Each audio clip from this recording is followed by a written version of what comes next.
मेरे व्यूवर्स, ये वीडियो एक मोटिवेशनल वीडियो नहीं है, लेकिन ये एक ऐसी साइंटिफिक ट्रेनिंग है जो आपकी अब तक की कहीं प्रॉब्लम का परमानेंट सलूशन हो सकती है।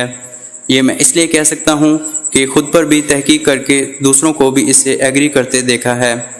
ये वीडियो आपकी ज़िंदगी का एक अहम हिस्सा बनने वाली है। क्या आपको पता है कि हमारी सबसे बड़ी प्रॉब्लम क्या है? हमारा प्रॉब्लम ये है कि हमारा रीज़न कुछ और होता है और हमारे इमोशन किसी और तरफ जा रहे होते हैं। एक आम सी मिसाल, जैसे अगर कोई काम ज़रूरी है तो रीज़न कह रहा है यस हाँ, पर दिल नहीं कर रहा, मूड नहीं है और इमोशन कहते हैं नो। यही होता है ना अक्सर आपके साथ भी। उठना ज़रूरी है, अभी ये काम ज़रूरी है, पढ़ना ज़रूरी है, खुद को कंट्रोल करना ज़रूरी है। रीज़न कहते हैं यस, पर दिल नहीं कर रहा, मूड नहीं है, बाद में कर लेंगे। इमोशन कहते हैं नो। इसका मतलब समझ आ रहा है? वजह कमज़ोर पड़ जाती है, जज्बात जीत जाते हैं, जिसकी वजह से आप टालते रहते हो, आलस करते रहते हो या सोचते रह जाते हो और वक्त निकल जाता है। बहुत सादा सी ज़बान में हम इसे अब समझते हैं। जो भी मकसद हो, हमें इसका मकसद हासिल करने के लिए चाहिए क्या? हमें कुछ अल्फाज चाहिए, चाहे जो बोलते रहते हैं, जैसे करेज, कमिटमेंट, विल पावर और डिसिप्लिन चाहिए। एक बात बोलूं, इस चीज़ से ज़्यादा आगे निकलें, आपको सिर्फ एक चीज़ पे काम करना है जो इन सब का रूट है। वो है आपकी दिमाग की कॉग्निटिव पावर। कॉग्निटिव रिसोर्स का मतलब हमारी दिमागी ताकत है, जिससे हम तवज्जो देते हैं और अपनी प्रॉब्लम को सॉल्व करते हैं। हर रोज़ फैसले यानी डिसीजन लेते हैं। आपने नोटिस किया होगा कि आपके पास कुछ लोग ऐसे रहते होंगे, या आपके साथ भी ऐसा होता होगा कि अगर दिन में एक झगड़ा हो गया है, मूड डिस्टर्ब रहता है, दिन में कुछ अलग करना पड़ जाए तो स्ट्रेस, बेचैनी हो जाती है। पर कुछ लोग हर रोज़ बहुत कुछ करते जाते हैं। लीडर्स जैसे कोई सियासतदान एक दिन में कितना कुछ करते हैं, दिन में कितनी प्रॉब्लम और कितने डिसीजन लेते हैं। फ़र्क क्या है? फ़र्क कॉग्निटिव पावर का है। देखिए, मैं आपको समझाता हूँ। जैसे एक पानी का भरा हुआ गिलास है और वो एक लिमिट तक भरा होगा, इस तरह हमारे दिमाग की पावर लिमिटेड है। अगर इसको मैं इस्तेमाल कर लूँ, हाथ धो लूँ, गमले में डाल दूँ या वैसे ही ज़ाया कर दूँ, ये गिलास खाली हो जाएगा। यहीं पर इसे कुछ समझें। अगर नहीं समझे, मज़ीद इनके लिए के दो हिस्सों को समझते हैं। First, maintaining, second, refilling. देखें, 21 साल पहले के सुपर कंप्यूटर जो नहीं कर सकते थे, वो आज हमारी जेब में पड़ा हुआ एक मोबाइल कर सकता है। जदीद टेक्नोलॉजी की वजह से आज हमारे पास ऑप्शन ही ऑप्शन है। हमें बार बार डिसीजन लेने होते हैं। फ़ोन में ऐप्स इतनी हैं, करियर की चॉइसेस इतनी हो गई हैं, गेम्स इतनी हैं, वेब सीरीज़ इतनी हैं, यहाँ तक कि सोशल मीडिया प्लेटफॉर्म इतने हैं। हम जब बार बार इन पर वक्त गुजारते हैं, इन पर डिसीजन लेते हैं, तो हमारी कॉग्निटिव पावर यूज़ होती है। हमें इसका ख्याल रखना चाहिए कि ये पावर एक्स्ट्रा के डिसीजन में ना जाए, बल्कि इम्पोर्टेड डिसीजन में जाए। तो कुछ ज़रूरत की चीज़ें जिनका फ़ैसला पहले से कर सकते हों तो इन्हें बचा सकते हैं। मिसाल के तौर पे, हर रोज़ सोचना कि आज क्या पहनना है, आज क्या खाना है। हम अपने वीक का डाइट प्लान एक साथ बना सकते हैं और इस पावर को ख़ास डिसीजन पर इस्तेमाल कर सकते हैं। साथ इसमें हम एक पॉइंट को अगर ऐड करें, टास्क ऑप्टिमाइजेशन। सुबह हम जागते हैं तो हमारा दिमाग यानी ब्रेन फ्रेश होता है और हमारी कॉग्निटिव पावर पूरी होती है।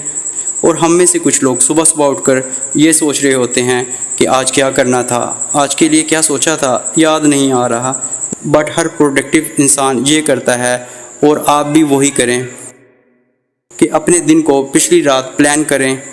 वो हर ख़ास चीज़ को दिमाग में रखने के बजाय कैलेंडर इस्तेमाल करते हैं और नोट यूज़ करते हैं और अपनी पावर को सुबह सही जगह पर लगाते हैं। अब आ जाते हैं ऐसे पॉइंट पर जो आपके लिए शामिल करना ज़रूरी था, यानी कि माइंडलेस एक्टिविटी, जिसे मैं अक्सर कहता हूँ एमए। और यही हम सब के लिए समझना लाजमी है कि बिला वजह खुद का नुकसान क्यों करते हो यार। और इसी पॉइंट को इग्नोर करना खुद के लिए ख़तरे से खाली नहीं। अब तो बच्चे क्या, बड़े भी इसमें शामिल हो रहे हैं। माजरत के साथ, मैं गलत ना हूँ तो आपने नोटिस किया होगा, हम सबको ये आदत है, थोड़ा सा भी खाली होते हैं मोबाइल निकाल लेते हैं बिना वजह के एवं ही। अक्सर सोने से पहले मोबाइल पकड़ लिया, वॉशरूम में बैठे हैं मोबाइल पकड़ लिया, लिफ्ट में हैं तो आधे मिनट के सफ़र के लिए फ़ोन पकड़ लिया, किसी का वेट कर रहे हैं तो मोबाइल पकड़ लिया बिला वजह ही, सुबह उठते ही फ़ोन पकड़ लिया। Scrolling scrolling scrolling. आपको पता है ये बिना वजह की स्क्रॉलिंग यानी फजूल की आवारगी आपके दिमाग को कितना थका देती है। और ये एक मेजर रीज़न है कि हमारी मेमोरी लो होती जा रही है और अटेंशन पुअर होती जा रही है। माइंड रेस्टलेस की तरफ जा रहा है, माइंड थका थका महसूस रहता है ना, क्योंकि हम अपनी कॉग्निटिव पावर को बिना सोचे लापरवाही यानी बिना वजह में निकाल देते हैं। ये कुछ एहतियाती बातें थी जिनसे आप अपनी कॉग्निटिव पावर को बचा सकते हैं। लास्ट पर जाते हुए कुछ तहकीक पर आपको रीफ़िल के तौर पर कुछ ज़रूर बताना चाहूँगा। जब हमारी कॉग्निटिव पावर यूज़ होती है तो हमें इस पर तवज्जो देनी चाहिए कि इसे कुछ हिस्से तक रीफ़िल कैसे करना है, ताकि हम अपना बकिया दिन कुछ बेहतर अंदाज से तवज्जो के साथ गुजार सकें। इसमें हम एक पॉइंट यूज़ करेंगे और वो है पॉज। Just pause. जब आप किसी भी चीज़ पर तवज्जो से काम करते हो तो आपका दिमाग पूरी फाइट मारता है। आपको थकावट से दूर करने के लिए ऐसा करने में वो लड़ता है, थकता है, तो उसे क्या चाहिए? उसको ब्रेक चाहिए, वरना वो फोकस ठीक से नहीं कर सकता। एक अंदाजे के मुताबिक 60 से 90 मिनट काम करने के बाद 10 से 15 मिनट की ब्रेक आपको रीफ़िल कर देती है।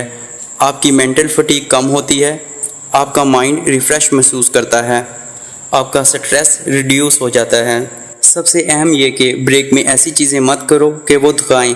जैसे कि ब्रेक है, मोबाइल में लग गए, स्क्रॉल करना शुरू कर दिया, पिक्चर देखने लग गए। आपको ब्रेक में क्या फ्रेश फील करवाता है वो करो। कुछ सुनना है, नज़ारा करना है दिन का, किसी दोस्त से बात करनी है, जो भी आपको फ्रेश फील करवाता है वो आपकी कॉग्निटिव पावर को बढ़ाता है। सबसे अहम पॉइंट, जब आपको लगे कि काम करते करते थक गए हैं तो कुछ लाइट सी एक्सरसाइज कर लो या फिर वॉक कर लो। कहीं स्टडी के हिसाब से जब हम वॉक करते हैं तो हमारे दिमाग में ब्लड फ्लो इंक्रीज़ होता है और इस ब्लड फ्लो इंक्रीज़ की वजह से एंडोर्फिन भी रिलीज़ होते हैं। कई सारे फ़वाइद हमारी बॉडी और ब्रेन को मिलते हैं।